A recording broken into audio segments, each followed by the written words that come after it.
Yesterday, Call of Duty Modern Warfare 4 was officially announced, or Call of Duty Modern Warfare SA, if we are going by the pronunciation of these two Korean characters. Either way, this is a Call of Duty that will be leading the franchise into 2027. To be fair, this wasn't exactly a surprise. The game had already been leaked countless times before its official reveal, but obviously nobody had actually seen it in action until now. And honestly, what we've seen so far doesn't look bad at all. But just like Ubisoft, Activision has become an expert at creating beautiful marketing packages designed to attract the largest audience possible and maximize player numbers, only to then deliver some of the most disappointing games ever witnessed by mankind.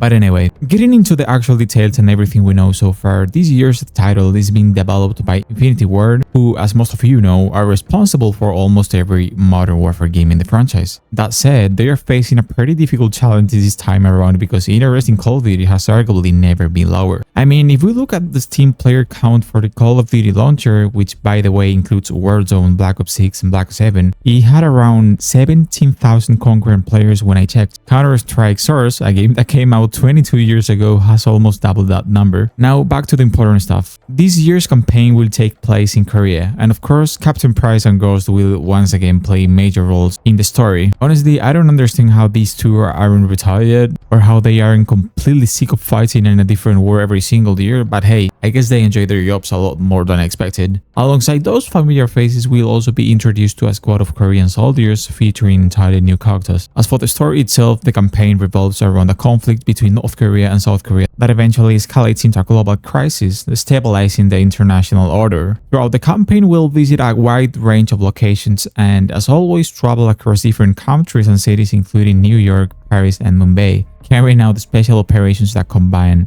stealth, action, adrenaline-fueled vehicle chases and large-scale warfare. Now let's talk about what really matters: multiplayer. Activision arguably peaked with the 2019 Modern Warfare reboot, creating a gameplay experience that carried over into the original Warzone and which, for many players, remains the best movement system and overall gameplay formula Call of Duty has had in the last decade. Despite Activision promising with every release that they would improve and revolutionize multiplayer movement, the reality is that most players still prefer the classic Modern Warfare 2019 style. Because let's be honest for a second, who actually thinks Black Ops 6 Omni movement system or Black Ops 7's wall-running mechanics were as revolutionary and game-changing as Activision claimed they would be? So yes, they are basically moving back to a more traditional boots-on-the-ground style similar to Modern Warfare 2019, as I said, which is what most players have been asking for all along. That's also why you are seeing Modern Warfare gameplay in the background right now, by the way. But probably the most important gameplay addition in this year's release is a brand new system called Ballistic Authority, which is supposedly going to change Call of Duty forever. The idea is that bullets will now travel perfectly straight and always follow the exact direction indicated by your laser sight, assuming you have one equipped. In other words, if your laser is pointed directly at an enemy's head, that's exactly where the bullet would go, even while you are moving. Personally, I have no idea who's actually going to care about this feature because I think most people will continue aiming down sights like we've all been doing for the last 25 years. But according to Activision, this is basically the biggest revolution in gaming history, so see what happens with this feature, I guess. And also, Infinity Ward has also introduced a new weapon customization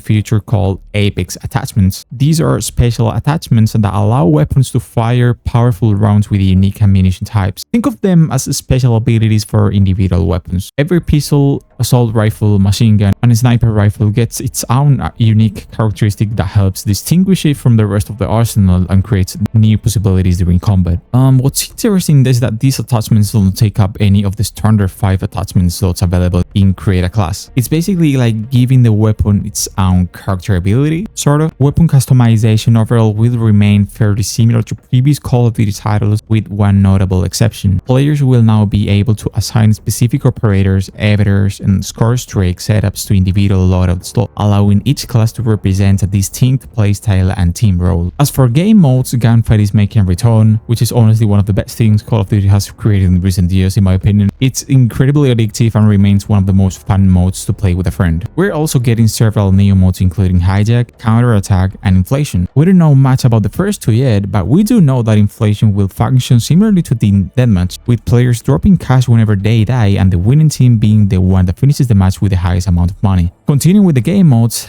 And as is usually the case with Modern Warfare titles, we unfortunately won't be getting a zombies mode this time around. And honestly, after what happened with Modern Warfare 3, that's probably for the best. Modern Warfare 3's zombies was one of the most disappointing things I've ever witnessed in my entire life as a Call of Duty player. And trust me, that's coming from someone who genuinely loves zombies. Instead, we're getting the return of DMZ, the extraction shooter mode that originally debuted in Modern Warfare 2. And what do you want me to say? Maybe some of you are excited about that, and I genuinely hope you are. But to me, this feels like Activision trying to capitalize on the recent explosion of extraction shooters thanks to games like Arc Raiders and Escape from Tarkov. And I have a feeling it's not going to work. This wouldn't be the first time Activision has seen another genre becoming successful and decided to awkwardly force its own version into Call of Duty. The perfect example was Black Ops 4 Battle Royale mode, which by the way came at the cost of removing the campaign entirely that year. And Activision didn't just copy Fortnite's Battle Royale concept. They practically copied the entire business model. Battle passes, ridiculously expensive skins, a store packed with bundles, and cosmetics that make absolutely no sense in a military shooter. Seriously, who wants to see a giant unicorn running around the battlefield or an American dad collaboration in what's supposed to be a military-themed game? It just makes no sense to me. Now let's talk about the maps. While I'm showing footage of them in the background, these are the multiplayer maps that have been revealed so far. Also, one thing worth mentioning is that this game won't just launch on PC, Xbox Series X, S, and PlayStation 5. Surprisingly, it's also coming to Nintendo Switch 2. And honestly, that immediately reminded me of Black Ops 3 on the PlayStation 3. Playing that version was probably the closest thing I've ever experienced to fighting in the Vietnam War. What's even funny is that Activision has somehow repeated the same thing with Black Ops 7 launching on PlayStation 4. Yes, there are like 12 years between Black Ops 3 and Black Ops 7. I don't know, they don't seem to learn, I guess. I genuinely don't know what Activision is smoking when they decide to keep supporting ancient hardware like this, but that's their decision, I guess. Now let's move on to some technical changes that will probably only interest the ultra nerds among us. Modern Warfare 4 is introducing several adjustments to how field of view or FOV works. In previous Call of Duty games and most FPS games in general, increasing your FOV allows you to see more of the battlefield, but enemies also appear smaller on screen. With the new enhanced FOV system, distortion is applied around the edges of the image so the targets maintain a more natural size while aiming, creating a more realistic visual experience. Weapons are also rendered using the same FOV as the surrounding environment, eliminating the stretched or compressed appearance they often had at higher FOV settings. On the visual side, several improvements have been made to clarity and visibility. Muzzle smoke has been redesigned through improved VFX masking, meaning it no longer blocks your side picture as aggressively while firing. Depth of field has also been adjusted to prevent unnecessary blurring of the surrounding environment. And according to the developers, while depth of field helps focus your vision on weapon sights in real life, previous implementations often became a gameplay disadvantage because they reduced environmental visibility. The new system keeps your surroundings significantly clear while aiming. Smoke grenades have also been upgraded with volumetric technology, allowing players to shoot holes through smoke clouds, similar to the system introduced in Counter-Strike 2. And yeah, that's basically it. So after looking at everything we know about this new Call of Duty, does anyone genuinely believe this is going to be the game that revives the franchise? The game that finally turns things around? Personally, I do not. Yes, Infinity Ward is developing this title and they haven't released the Call of Duty since Modern Warfare 2 in 2022. But I don't think the community is going to fall in love with this game unconditionally, especially when Activision seems determined to keep doing what it always does. Copy whatever game modes are currently trending, chase the latest gaming trend, and transform Call of Duty into a giant storefront that gets refreshed every single year. Anyway, that's all for today. Thanks for watching and I'll see you in the next video.